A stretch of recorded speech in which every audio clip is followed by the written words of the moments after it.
I'm trying to get hyped. Look how pretty you look, and then there's me. I don't look pretty. Yeah, you do. You have freaking earrings on. Do you want my earrings? No. No. Let's refilm mine and put my hair in. No. You look Also, better I don't than know me. where to sit. Also, do I smell? It's me. Are you sure? Yeah. Oh yeah, you wear natural deodorant. That's not why. You don't smell. I'm gonna go put more perfume on because you made me self-conscious. Look. This is just on the floor in her office. Thanks for showing that. You're welcome. I'm You don't basically have a to- trash you can edit it bag. out. Hi guys, welcome back to my channel. I have a special guest. This is Celeste. I think I've put you on, oh yeah. Anyway, she's the best and she has a YouTube channel and it is thriving, and she makes videos that are like Faith Fridays, which are very popular and they're really, really good if you need something that's like Bible study related. She does really good videos on those. So this video is called the 6 things that we want our, wait, what is it? What is it? This was what I did. This video is the 6 things that girls want guys to know. The first one is girls are really simple. Like I said a minute ago, guys think that girls are super complicated and it's just not true. We're complicated on some things, yes, but like when it comes to what we want, very simple. Like we talk about all the time how you could get me a freaking candle or a journal, or you could just say, hey, let's go on a walk, and I would die. Like, Yeah. It means so much that you would just even think about doing something with me or think about me in general. Like, just that thought of me is really important, and I think that guys think that girls are so complicated, so they never do anything like that because they think that we're not gonna like enjoy it or appreciate it, and it's just not true. We just need TLC, like literally tender love and care. Is that what that love means? us? Yeah. TLC. I didn't know that. Yeah, tender love and care. If you show affection on a regular basis and you're like not a jerk, Yeah. that's pretty much it. Like, Yeah. just don't be a jerk. Guys always think that girls are like really complicated and crazy and that we're always like saying the opposite of what we mean and trying to like, we didn't actually mean that, we actually wanted to upset them or whatever. And girls really are just like, we wear our heart on our sleeves. So like we are as we are, we say what we mean. We like, when we're sad you can tell, when we're mad you can tell. And that's all there really is to it, is to pay attention and like be present and care. And Yeah. like, what's the thing that we just read? I'm reading like this marriage book and it talked about how guys chicken out and psych themselves out of doing romantic things or things sweet for their girls because they think that they'll do it wrong or the girl won't like it or whatever. But whatever comes to mind, if you think of one thing and it's like the dumbest thing, like you see a flower on your way home and you want to pick it off of this tree and give it to her, but you don't because you're like, oh, that's too cheesy or weird. It would have made her day. Yeah. Like, literally made her day. The simple stuff like that goes a lot further than you overthinking and like, Yeah. I don't know. Okay, the next one is girls don't want guys leftovers. And this is like just kind of relevant in my life. I don't know necessarily if you feel like that too, but like I feel like there's always a time in our lives when there's like, I might have to give Craig 50% or 40% and he'll have to give me 60% just because of things that are going on in our life. But that just because you're giving like a less percent doesn't mean that you come and you are crappy or you bring your what happened at work home with you, or you are so drained at the end of your day because you just gave so much to that thing that you come home and you don't have energy to emotionally invest in your spouse or to love on them or to like talk to them. Like, that is the worst thing to happen ever, when you feel like your person is just giving you leftovers or not fully being present with them because you're too drained. And like, I understand that happens, but also your spouse is like the most important person in your life besides Jesus. And if you're letting that person feel like they're a leftover, then that doesn't make that person feel very good, and it just creates this like insecurity almost in them. My leg is bleeding. What did you do? I don't know how it happened, but yeah.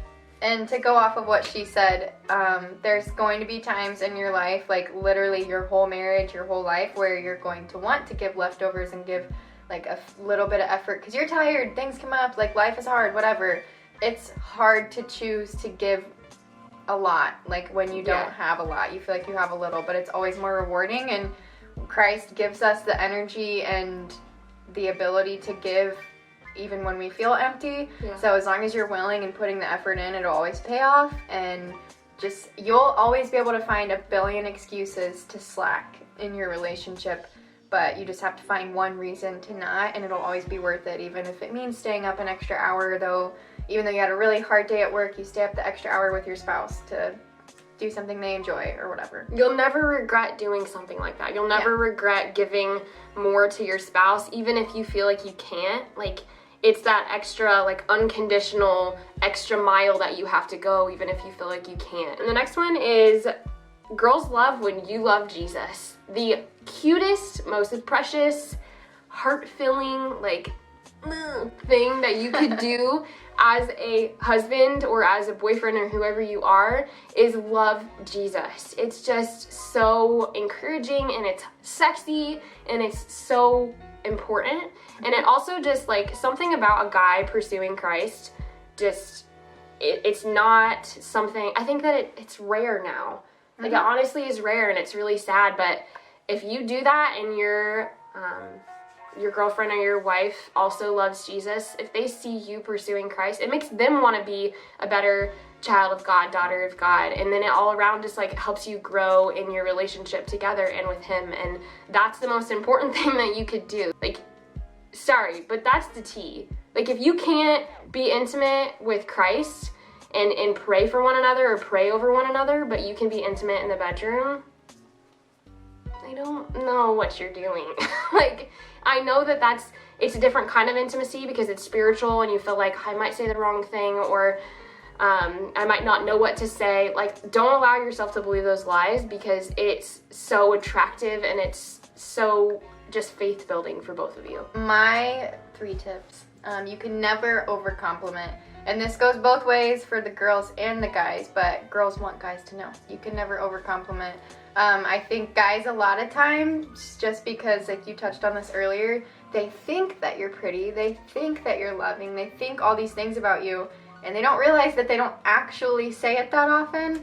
And it goes a long way just to be like, you know what, I'm really proud of you for doing this one thing, or I really love this about you, or I love this part about your personality, or you have a nice butt, or whatever. Like, if you think something nice about your girlfriend, just say it. But also, same thing for girls. We need to get better about complimenting our guys. Instead of just thinking it, because like I said, nobody can read minds, and so you could think the highest thing about your significant other and they have no idea, so you don't say it. Just shower each other with love. And I don't know, like I said earlier, you cannot overdo it. Like, what's the worst thing that can happen? The thing that stands in our way of, like, overdoing it is literally pride. We're like, yeah, but that'll show that I love him, like, too much or whatever, you know? I don't know. My second thing is girls want guys to keep doing what they did when they were a boyfriend to you, or when you first started dating, when it's all butterflies. Like, long after the butterflies go away, because they will. Like, they will. That's harsh. Like, you have to continue to do the little spontaneous romantic things. Like, still hold their hands, still invest time into them, still ask them questions, try to get to know them better. You could have date nights, have romantic date nights, even if you're married and live in the same house. Like, it's so cute if a guy were to be like, hey, I'm gonna pick you up at 8. Like, you live together, but, like, let me pick you up for a date type of thing. Still do what you did early on, later on, because that's how you got them. It's not like once you cuffed it, you keep it. It's not, there's effort that has to be made continually. I think that you and Austin do such a good job at that, because, like, the times that you tell me, like, we camped out on an air mattress in our living room, like, what? It's all, I have a perfect husband. Yeah, so. She does. I don't deserve him. Also, speaking of just that specific tip, if you guys want us to do a video, or just me do a video on, like, Christian date night ideas, I would love to do that.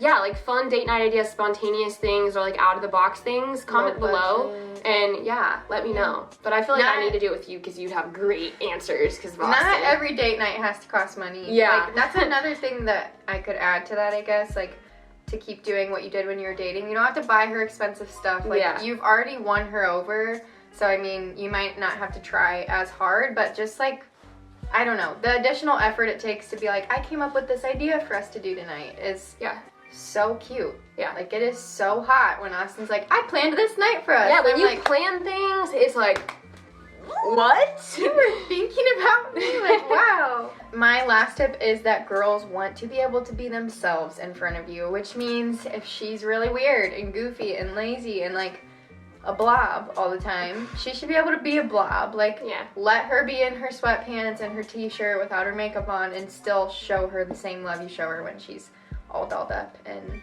being all perfect. Because believe it or not, like, girls fart, poop, pee, like, we do all the things that a human does, and if we don't feel comfortable being around you, then, I don't know, you're missing out on an aspect of your relationship that is so much fun. You should be able to be, like, real around each other and laugh with each other. And also, that kind of goes along with the compliment thing. Like, Drake made a song that says sweatpants, hair tie, chilling, no makeup on, that's when you're prettiest. Is that by Take Drake? it wrong. It's by Drake. I know that song by heart. I thought that was by Lil Wayne. Anyway, it's the truth. Like, girls want to know that they're beautiful even when they don't feel beautiful. That's the, like, prime time that you could compliment her.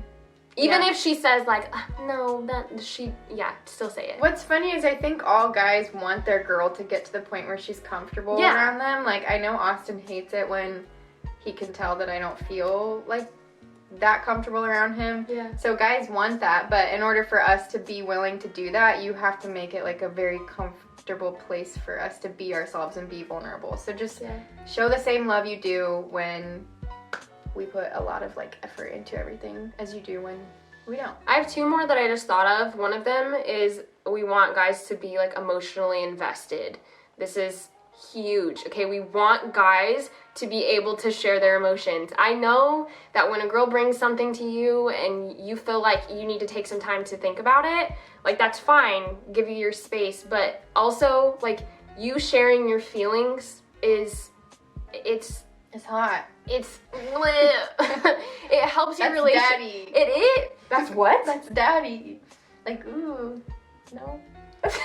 Guys, if you are not willing to emotionally invest and share your feelings, you're doing something wrong and you're missing out on a huge part of growth in that relationship. Because if a girl does not know what you're thinking, it drives me bonkers when I'm looking at Craig and I know that he's thinking something, but he can't tell me or he won't tell me. I'm like, dude. Emotional intimacy. Like, you gotta tell me something, because girls, that's all they do is emotionally invest.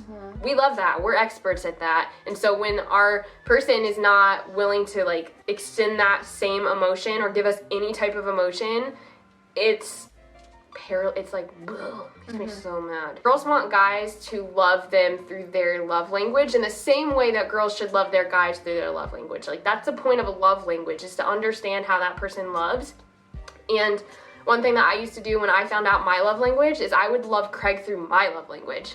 Like, words of affirmation is my biggest one, and so I would always, like, affirm him, and I would, like, shower him in words, and that means something to him, but his love language is physical touch, and that doesn't have to be, like, sexual. It could just be, like, holding his hand or just, like, being around him. Like, that could be enough. And the moment that I switched from loving him through my love language to loving him through his love language, it made him also want to love me differently too. And it just all around was, like, this really good, like, flourishing cycle of how we want to be loved. Yep. And everybody thrives. Like, all the 5 love languages, everybody has a little bit of that in them. So it's not like you're not benefiting by showing them love through their love language. Like, eventually you'll learn to love that too. Yeah. But my love language is words of affirmation, and Austin's is quality time, and his is not even close to words of affirmation. So I have to also understand, like, that he isn't the best at doing that, and it doesn't mean that he doesn't love me or anything, but that could just go with communication too, making sure that they know what your love language is. Yeah. Because if they don't know, they can't show it. So yeah, that's important. That's all that we have. I hope this is really helpful for you, and I hope that if you're a guy watching this, that you feel a little bit more, like, encouraged or empowered, or if you're dating somebody and you're just been like, I don't know how to, like, love this person, I hope that this just gives you some practical and tangible ways to do that. And please just know that, like, relationships don't have to be as complicated as we make them. Like, just love your person and invest in them and communicate and love Jesus. Yeah. Like, and also, not just for the guys who are watching this, but if you're a girl watching it and you resonate with these things, find a really loving way to communicate to your guy one of these points and be like, hey, I need this from you. Instead of like huff and puff around because he doesn't know that you're expecting that from him. Don't necessarily like send him this video because that would not be good. He won't watch it. He won't care. He won't, no. But there are ways that you can communicate, and you should be able to communicate just how, you want to be loved. So, yeah. Love you guys so much. Don't forget to love God, love yourself, and love people, and have a great day. Do you know that Ariana Grande song where she's like, if you really want me, please keep singing. Gotta, yeah, I do. got to love me. That's what made me think of. Keep singing. You can do my outro. No. Okay, bye guys. Bye.